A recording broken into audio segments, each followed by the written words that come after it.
Hi dear friends, എല്ലാവർക്കും റിനൂസ് ഡയറിയിലേക്ക് സ്വാഗതം. ഇന്ന് നമുക്ക് ക്രിസ്പി ചിക്കൻ ബൈറ്റ് സ്നാക്ക് തയ്യാറാക്കി എടുക്കാം. ഇത് പേര് പോലെ തന്നെ നല്ല ക്രിസ്പി ആയിട്ടുള്ള ഒരു സ്നാക്ക് ആണ് ട്ടോ. ഇത് കാണാൻ നല്ല കളർഫുൾ ആണ്. അതോടൊപ്പം തന്നെ നല്ല ടേസ്റ്റി ആയിട്ടുള്ള ഒരു സ്നാക്ക് തന്നെയാണ്. ഇത് എങ്ങനെ തയ്യാറാക്കുന്നത് നോക്കാം. അതിനു മുമ്പ് എൻ്റെ ചാനൽ ആദ്യമായിട്ട് കാണുന്നവരാണെങ്കിൽ ഒന്ന് സബ്സ്ക്രൈബ് ചെയ്യണേ. അതോടൊപ്പം ബെൽ ഐക്കണോട് ക്ലിക്ക് ചെയ്ത് ഓൾ എന്ന് വേണം പ്രസ് ചെയ്യാൻ. അപ്പോഴേ പുതിയ വീഡിയോസിൻ്റെ നോട്ടിഫിക്കേഷൻ ലഭിക്കുകയുള്ളൂ. നിങ്ങൾക്ക് ഈ സ്നാക്ക് ഇഷ്ടപ്പെട്ടിട്ടുണ്ടെങ്കിൽ ലൈക്ക് ചെയ്യാനും മറക്കരുത് കേട്ടോ. ഇത് തയ്യാറാക്കി എടുക്കാൻ വേണ്ടിയിട്ട് എല്ലില്ലാത്ത ചിക്കൻ പീസ് ചെറിയ കഷ്ണങ്ങളാക്കി എടുത്തിട്ടുണ്ട്. ഇതുപോലെ ചെറിയ കഷ്ണങ്ങളാക്കി എടുക്കുകയാണ് വേണ്ടത്. വേറൊരു ബൗൾ എടുത്ത് അതിലോട്ട് കുറച്ച് ഇഞ്ചി വെളുത്തുള്ളി പേസ്റ്റ് ചേർത്ത് കൊടുക്കാം. ഇനി ഇതിലോട്ട് 1 ടീസ്പൂൺ ബട്ടർ ചേർത്ത് കൊടുക്കാം. 1 ടീസ്പൂൺ കുരുമുളക് പൊടി,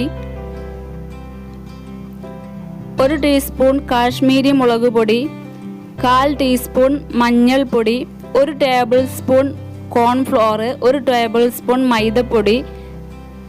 ഇത് രണ്ടും കൂടി മിക്സ് ചെയ്തെടുത്തിട്ടുള്ളതാണിത്. പിന്നെ ഇതിലോട്ട് പാകത്തിനുള്ള ഉപ്പ് ചേർത്ത് കൊടുക്കാം. 1 ടീസ്പൂൺ വിനീഗർ ചേർക്കാം. 1 ടീസ്പൂൺ സോയാ സോസ് കൂടെ ചേർക്കാം. എന്നിട്ട് ഇത് നന്നായിട്ടൊന്ന് മിക്സ് ചെയ്തെടുക്കാം. എന്നിട്ട് ഇതിലോട്ട് ചിക്കൻ പീസസ് ചേർത്തിട്ട് നന്നായിട്ട് കുഴച്ചെടുക്കാം.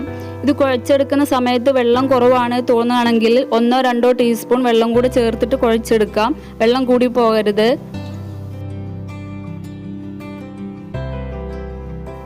ഇത് നന്നായിട്ട് കുഴച്ചെടുത്തിട്ടുണ്ട്. ഇനി ഇതൊരു അരമണിക്കൂർ റെസ്റ്റ് ചെയ്യാൻ വെക്കാം.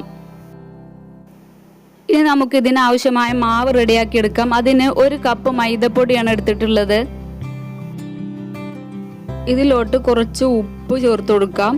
1 ടീസ്പൂൺ വെളിച്ചെണ്ണ കൂടെ ചേർക്കാം. എന്നിട്ട് ഇതൊന്ന് മിക്സ് ചെയ്ത് കൊടുക്കാം. ഇനി ഇതിലോട്ട് പാകത്തിനുള്ള വെള്ളം ചേർത്ത് നന്നായി കുഴച്ചെടുത്തതിന് ശേഷം അരമണിക്കൂർ ഇതും റെസ്റ്റ് ചെയ്യാൻ വെക്കാം.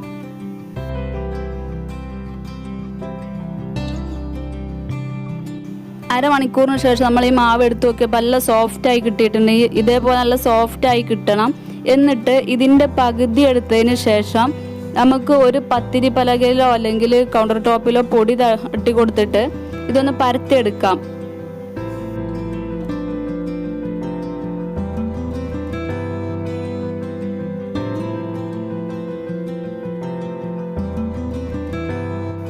ഇത് നന്നായി പരത്തിയെടുത്തിട്ടുണ്ട്. ഇനി ഇതിൻ്റെ അധികം നിൽക്കുന്ന ഈ സൈഡൊക്കെ ഒന്ന് കട്ട് ചെയ്തൊരു സ്ക്വയർ ഷേപ്പിലാക്കിയെടുക്കാം.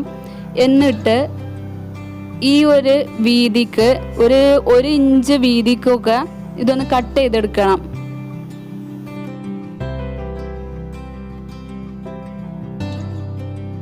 നമ്മൾ കട്ട് ചെയ്ത ഷീറ്റിൽ നിന്ന് ഒരെണ്ണം എടുത്തിട്ട് ഇതുപോലെ കൗണ്ടർ ടോപ്പിലോ അല്ലെങ്കിൽ പലകയിലോ ഇതുപോലെ ഒന്ന് നിർത്തി വെക്കാം. എന്നിട്ട് റെഡിയാക്കി വെച്ച ചിക്കൻ്റെ പീസ് ഒരെണ്ണം എടുത്തിട്ട് ഇതുപോലെ ഇതിൻ്റെ മുകളിലൊന്ന് വെച്ചു കൊടുക്കാം. നല്ല അറ്റത്തായിട്ടല്ല വെച്ചു കൊടുക്കേണ്ടത്, കുറച്ച് ഇപ്പുറത്തോട്ട് മാറ്റിയിട്ട് വെച്ചു കൊടുക്കാം.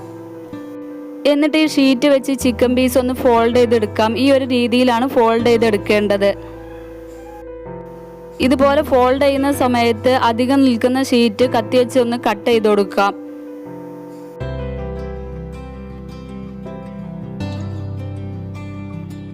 ഇത് ഫോൾഡ് ചെയ്തതിന് ശേഷം ഇതുപോലെ ടൂത്ത് പിക്കോ ഈർക്കിളോ വെച്ച് ഇതൊന്ന് ലോക്ക് ചെയ്യാം. ഇങ്ങനെ ലോക്ക് ചെയ്തിട്ടില്ലെങ്കിൽ നമ്മൾ ഫ്രൈ ചെയ്യുന്ന സമയത്ത് ഇത് ഓപ്പൺ ആവാൻ ചാൻസ് ഉണ്ട്. അതുകൊണ്ടാണ് ഇങ്ങനെ ലോക്ക് ചെയ്തെടുക്കുന്നത്. ഇതുപോലെ മുഴുവനും ചെയ്തെടുക്കാം.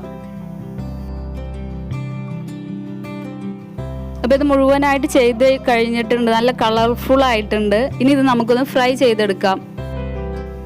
ഇത് ഫ്രൈ ചെയ്തെടുക്കാൻ വേണ്ടിയിട്ട് പാനിൽ എണ്ണ ചൂടാക്കി എടുത്തിട്ടുണ്ട്. നന്നായി എണ്ണ ചൂടായതിനു ശേഷമാണ് ഇത് ഇട്ട് കൊടുക്കേണ്ടത്. ഇത് ആദ്യം ഹൈ ഫ്ലെയിമിലിട്ട് എണ്ണ ചൂടായതിനു ശേഷം ഇത് ഇട്ട് കൊടുക്കുന്ന സമയത്ത് മീഡിയം ലെവലിലോട്ട് ഫ്ലെയിം ആക്കി കൊടുക്കണം. അല്ലെങ്കിൽ ചിക്കൻ വെന്ത് കിട്ടില്ല. ഇതിൻ്റെ പുറത്തുള്ള കോട്ടിങ് ഇത് നന്നായിട്ട് കരിഞ്ഞു പോവുകയും ചെയ്യും. അതുകൊണ്ട് മീഡിയം ഫ്ലെയിമിലിട്ടിട്ടാണ് ഇത് ഫ്രൈ ചെയ്തെടുക്കേണ്ടത്. നമ്മൾ സാധാരണ ചിക്കനൊക്കെ കുക്ക് ചെയ്തെടുക്കും പോലെ ഇടയ്ക്കിടെ തിരിച്ചും മറിച്ചിട്ട് കൊടുത്ത് ഇത് കുക്ക് ചെയ്തെടുക്കാം.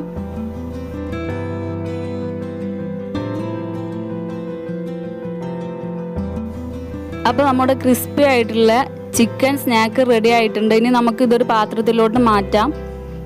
ഇതിങ്ങനെ കാണുമ്പോഴേ നേരത്തെ പറഞ്ഞ നല്ല കളർഫുൾ ആയിട്ടുണ്ട്. ഇത് ഇങ്ങനെ കെച്ചപ്പിൻ്റെ ഒക്കെ കൂടെ കഴിക്കാൻ നല്ല ടേസ്റ്റാണ് കേട്ടോ.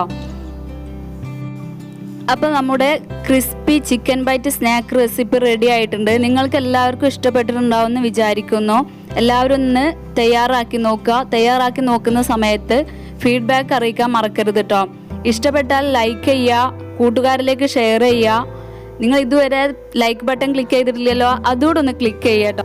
അപ്പോൾ എപ്പോഴും പറയുന്ന പോലെ ചാനൽ സബ്സ്ക്രൈബ് ചെയ്യാത്തവരൊന്ന് സബ്സ്ക്രൈബ് ചെയ്യുക. ഇനിയും ഇതുപോലെ പുതുമയുള്ള ഒത്തിരി വിഭവമായി വരാം. അതുവരേക്കും ബൈ.